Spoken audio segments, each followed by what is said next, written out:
Good evening, I'm Melissa Idris. And I'm Sharad Kuttan. And you're watching Consider This. Tonight on the show, I'm delighted to announce our guest today is Zulkifli Anwar Haq, or better known as Zuna, the political cartoonist. And you know, you've been on Sharad's show before, but Zuna is back on the show now to talk about his second book, second book launched in Malaysia Baru, called Cartoon Anti-Racism, or Cartoons Against Racism. And this is quite interesting, Zuna. Welcome to the show. I'm very happy to have you here because I want to ask you why you've decided to shift away from, you know, most of your books have been focused on politicians, focused on the fight against corruption, and now you've decided to tackle racism. Why the sudden shift? Actually, it's the same thing. I've been doing the same things. Last time, corruption is very serious. Now also serious. I'm not saying not serious, but during that time, the corruption I need to really tackle corruption issues. And when we fight, we have a new government. Now we say there are some of them being charged with corruption. Yeah, especially the top one. So I think when we change the government, people talk about Malaysia Baru. But what is Malaysia Baru? Well, Malaysia Baru, that's why I said Malaysia Baru is not about changing a political party alone or changing how the government should be governed the country. But the important thing is the mindset of the people. If mindset of the people haven't changed, there is no Malaysia Baru.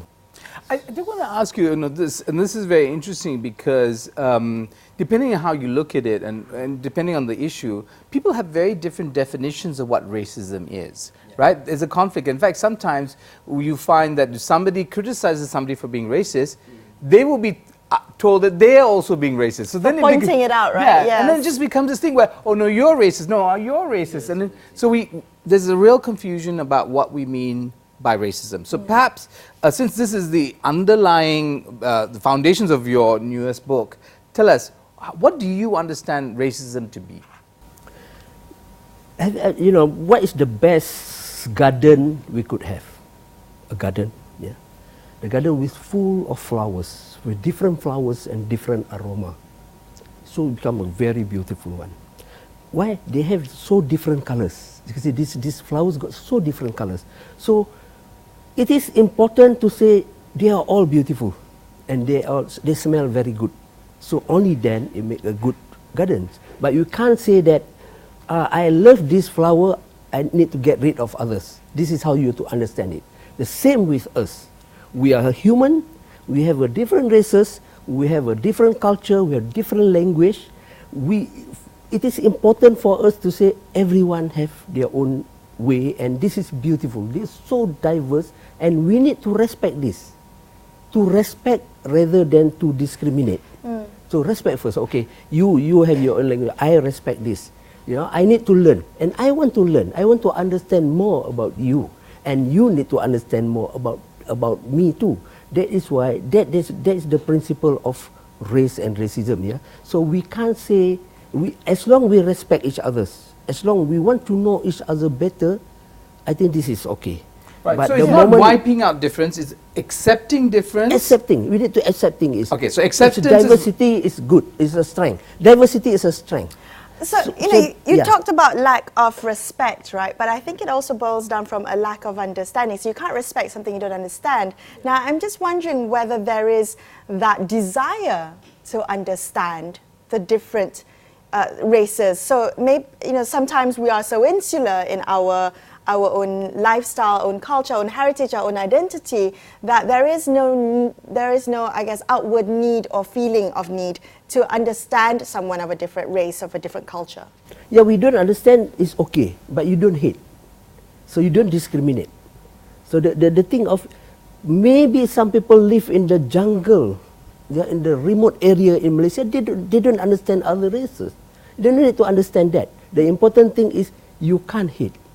When you start to hate, you start to create, you start to discriminate. That's the issues. If you don't understand, it's okay. If you understand, fine. But if you don't also, for me, it's no problem. But when you start to hate, you start to discriminate, You start to say, you are the best. Only my race is superior than others. They say the word ketuanan nowadays come out because you are say you are the best. So for me, is how to understand this. We need to understand the principle. The important thing is the principle. If you know the principle that we against, I would like to ask this question. It's a very simple question for us to understand. You to be born a certain race, is it our choice? Is it your choice?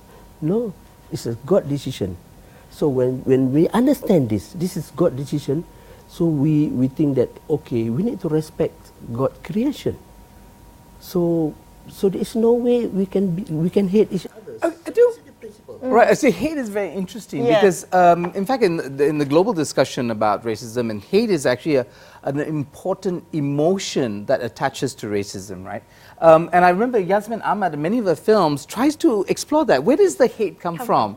You know, and in one of her films, I believe it's Sepet, because they all seem so similar, but the one racist character, and he's actually racist against other Malays in a strange way. He's like the cosmopolitan liberal Malays.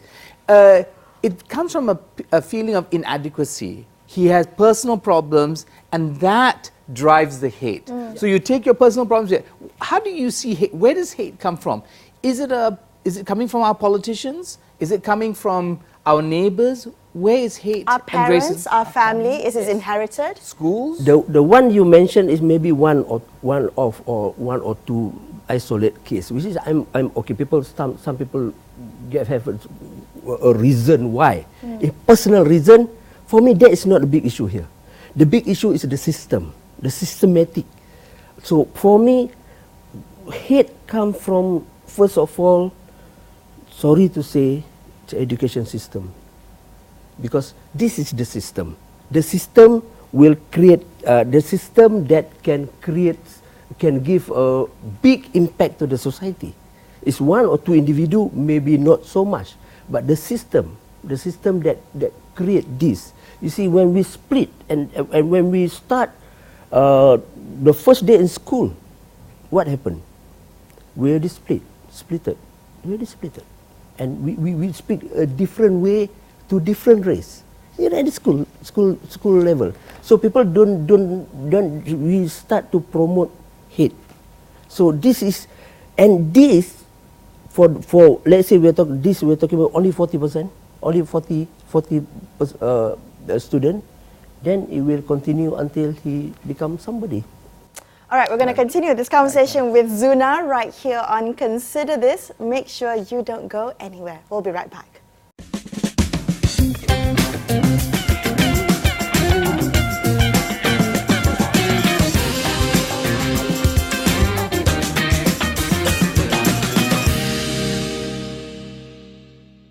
Welcome back to Consider This. I'm Melissa Idris, with me Sharad Kuttan, and we're chatting tonight to the political cartoonist Zuna, who has just launched his 19th book.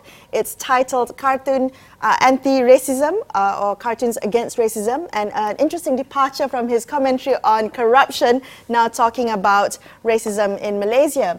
Zuna, just before the break, you talked a little bit about systemic racism, about hate between races, so to speak. Now, I would argue that many Malaysians out there say that they are not racist, that they have friends from other races, that they grew up with friends from other races, and that this is just a few bad apples in Malaysia that's, creating this image of a hyper-racist country, a very partisan, the gulf between the races is getting bigger. So how do you address that? Because in your book itself, you talk a bit about growing up in Padang Kedah and your experiences with other races. Many Malaysians, myself included, Sharad included, share a similar background, share similar stories growing up, and we don't consider ourselves racist. So who are you calling out as racist in your book? First of all, we should understand that it's in the community level. Maybe we don't have this. People live in Malaysia. People live together. Right. We know that we go to teh tarik together. It's not an issue, but it's getting worse now because there are groups, and there are some a political group. They use this for their political agenda. So they start to create something to create hate, to create hate among each other for their benefit. This is only for their benefit. So they want to monopolize the race, one race. So in order to get the support from that race, so they try to be champion. They try to be champion of the race. They put things that we are the savior of you. You know, they will say to you now. You know, they create fear first. Say that no, the government is not helping you. Okay, so the racism is being fanned by the political by the parties. political parties, Okay. and it's become worse day by day. And the problem in Malaysia, it become ugly. You know, day by day, anything, car accident. Yes. So people say, oh, this is racist. You know, Malay, hate Chinese. No, we cannot accept this kind of things. It becomes a racist lens. Racism. Everything will be looked from the racist eyes. So this is very, very dangerous. You see, other country, the problem we have in this country is like this. You know, the other country, EU, as an example, is take a very strong step against racist remark or racist comment by anybody. Yeah, you see, as one of the example. You know Tintin comic? Yes. Do you know? Yes. Yes. Okay, Tintin is very famous around the world. Do you know that Tintin number 2, Tintin in Congo, was banned, or still banned by EU? Because why? The word negro in it. Because of the word negro. So the government, the body takes step, and the word race is banned in Paris, in France now. But the problem we have here, sorry to say, the Prime Minister attended Congress Marwah Melayu. So you give a wrong It feels signal. like an endorsement, are you saying? And I actually can our see that. universities are very involved in that too. But so let's go back to in some ways, the origins of Malaysia, because democracy plus nationalism built this country, and the country was built on these two dynamics, right? So recently at the Georgetown Lit Festival, which just concluded, a historian talked about Tunku Abdul Rahman. You know, part Malay, part orang Siam. Yeah. And you talked about your Kampung Siam. He went high school in Thailand. And we know from historians like Chanwit Kasaseri that at some point, the Tunku himself said, and he could have become a Thai civil servant, he said to the king, the late king, I cannot speak to you in Thai in public anymore. I have to become a Malay leader. You know, so this is very interesting. People suppress their own mixed identities because politics demands that you have a single identity and you mobilize people. Right. So is the problem democracy? Is the problem nationalism? Yeah, the problem is like this. The problem is in Malaysia. Yeah, in Malaysia, what the biggest problem we have is we really don't want to recognize citizen as a first and paramount thing. We are citizen. We are Malaysian. We cannot say this. You mean so in terms of the country, not in terms of identity. Yeah. Oh, not in terms of identity. Social. Yeah, you have cultural. You can have your own culture, but in terms of govern the country, in terms of how we look at the system, it must be like that. Because if not, it will create social injustice. I think in the book very clear. In the book, in that some pages I put it. Look, we are become sometime many times.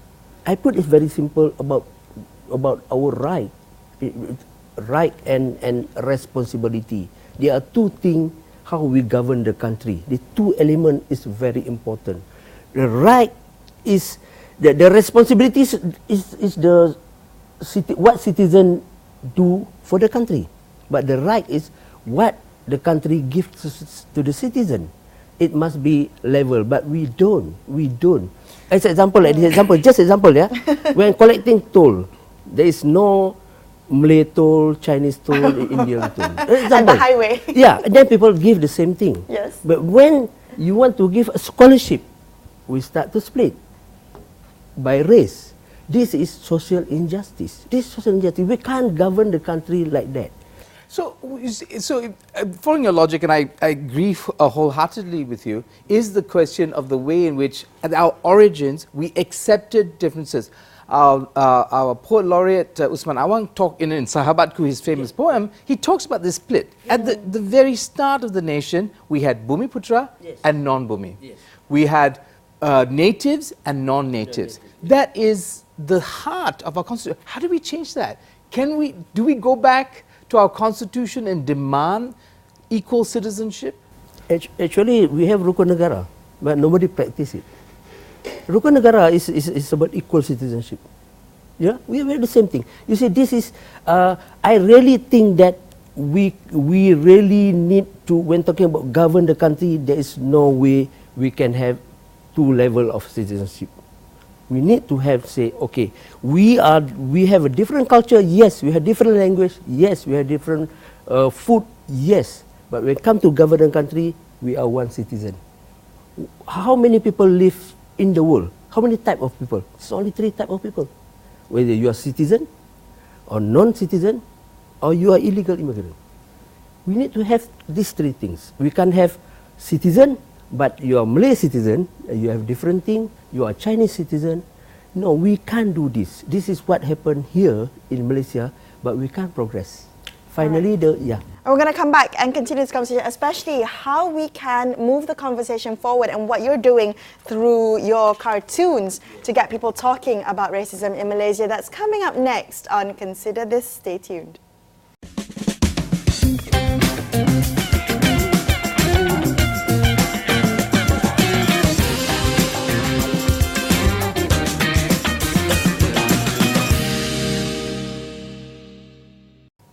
Thanks for staying with us on Consider This. Melissa and Sharad here tonight. We're chatting to Zulkifli Anwar Haq, or better known as Zunar, the political cartoonist, with his new book, his 19th book, Cartoon Anti-Racism, or Cartoons Against Racism. Now, coming back to the... I don't want, if I can interject. Sure, interject. Cartoons. This man's cartoons might not make you laugh, ha ha. I mean, they make you think. It's a different kind of cartooning, right? Which is perfectly setting up my next question, because I do want to know why you think cartoons are the best way to address what you consider to be a huge problem in Malaysia. I mean, is this the right way? Are we expected to laugh about it? Are we expected to think about it? What is it that you hope to achieve with this book? Yeah, first of all, but in general, cartoon is a very powerful medium. It's the most powerful communication medium, not only in Malaysia now, all over the world. So for me, why I want to use a cartoon, because I'm a cartoonist. So I'm born with talent. So for me, it is important to use my talent to educate people. Right. So this cartoon, my cartoon is about education. So I will put, I'm not talking about education in the school, I'm talking about to educate people about the issue. So that has been my cartoon all the way. Yeah. So for me, I'm not just draw cartoon to make people laugh and forget about it. No, I want to say this is the issue. Okay, then from that issue, I create a cartoon. People can laugh 10%. Yeah, I mean, it's slightly different from your previous works about corruption, right? That there was an element of caricature, and people would be amused to see some of the characters in your work. Especially the former First Lady. People will look at hair, or look at the hair and comment, or look at the nose and comment, and that would be a draw to the work and the underlying message about anti-corruption. But this hits close to home. When you talk about a message of racism, this hits very close to home and sometimes uncomfortable to read. And there's really no satire in here. And you're not caricaturing anyone, but rather a commentary on the education system, on the way we celebrate Merdeka, on the way we are raised, and how politicians pick on certain racial incidents to get votes, to get political mileage. This feels different. Yeah, for you see, I just came back from Ohio. I attended American Editorial Cartoonist Conference. In that conference, everybody support Trump. They support Trump? Yes, because they are cartoonists. Oh, no, it's easy to draw. So I just introduction. You see, but we can't have that character all the time.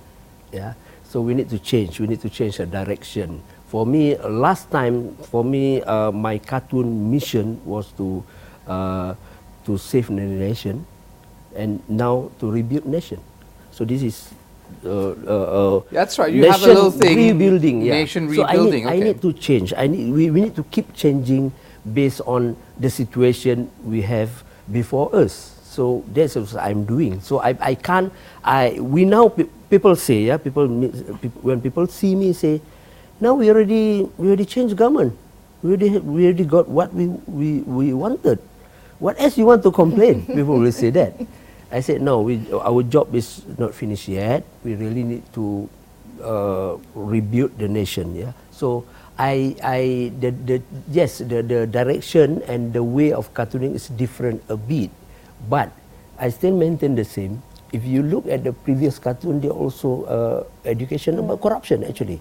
But of course, I have someone that really cartoonable, so easy to make out of it, and easy to get people emotion during that time. People are very angry, so easy to get it. Yeah. But now I have a different challenge at all. People all don't want to look at my cartoon anymore if I still continue to do that. Right. So I You have to evolve. Yes, I have to evolve. I say this is what people need to be, what we need to be done together now to rebuild our nation, and we all, everybody now have to take part. You know what I do think is interesting, and I wish this book, and I'll send a copy personally to the Minister of Education. Say, please put this in our schools, because schools have a curriculum that talk about harmony. They talk about racial harmony, ethnic harmony. So that's not actually absent, but it is the thinking behind the curriculum on harmony that I worry about.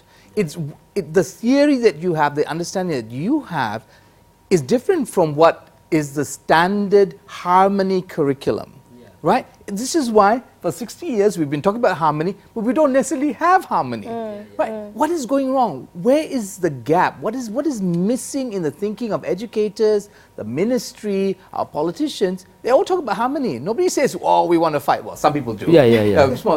But that is just a lip service. Yeah, it's just a word. To balance things. People say, okay, we also have this. Do we have democracy? Oh, we have parliament. That's normal thinking of every politician. But it's need a willpower to really go to the root of the problem and say, I want to change this. And when you do this, you become not popular among a race or the voters. But the politician, you may be sacrifice. You have to sacrifice your position. Might be, but we need to go this. You see, when people say, okay, we have like you say harmony. Yes, what type of harmony? If people still hate each others, right. We still have a university just for one race. Where is the harmony we're talking about? Where education system should be the education for all. But I do want to, if I could just interject there, the issue of harmony, so people will defend, say Mara for instance, as a Bumiputra institution, they say that ours is not racist because we're not attacking anybody, we're just trying to protect people. And much of the discourse around preferential treatment for Bumiputra or natives has been about protecting, It's not so much you don't like the other race, but actually the other race is more competitive, is more powerful, is richer. We need to protect ourselves. So how do you work against this idea that these forms of exclusion are actually bad? You're saying it's bad. They'll say, no, it's good because it protects the weaker segments of society. No, you keep protecting things. It's not good for the future. Yeah. You think, example, you think you by protecting Malays, civil spoon them, is good. No, it's not good for long term. So they become very complacent, and it's not competitive enough. So it's not a good way. No, you are saying that again. Go back to my early comment about politicians try to portray they are the champion of this group by say, now I'm protecting you, and I create a problem. I am the problem solver for you, so please vote for me. Without me, you won't be protected anymore. So it's dangerous for you. So you better don't vote others. So this thing that we need to really clear. What is protection? Protection means you really need to, in terms of education, I think It's about merit. There is nothing else. So only that we can progress as a nation. Merit, huh? Zuna, in the minute that we have left, I want to know when in your mind when you were creating this book, when you want readers to digest your work, what is it that you're hoping for them to achieve, or for them to have to make mental notes about? What is it that you want in terms of the conversation about racism in Malaysia? What is it that we should be thinking about when we read your book? No, I want to give a fact that people can argue. Many Malaysians, when they talk without argument, they don't have argument. They just simply say things because somebody say it or because Facebook say it. So I want to say, look, do argue. Read my cartoon and do argument. If you argue, it won't happen. It may be the problem is not as big as that.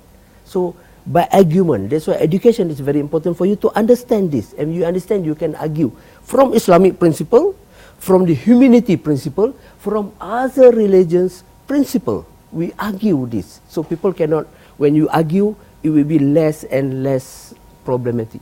To have discourse about it. All right, gentlemen, that's all the time we have on the show today. We will be back same time tomorrow, Sharad and I, on another episode of Consider This. Good night, and thank you for watching. Thank you, Zuna. Welcome. Yeah.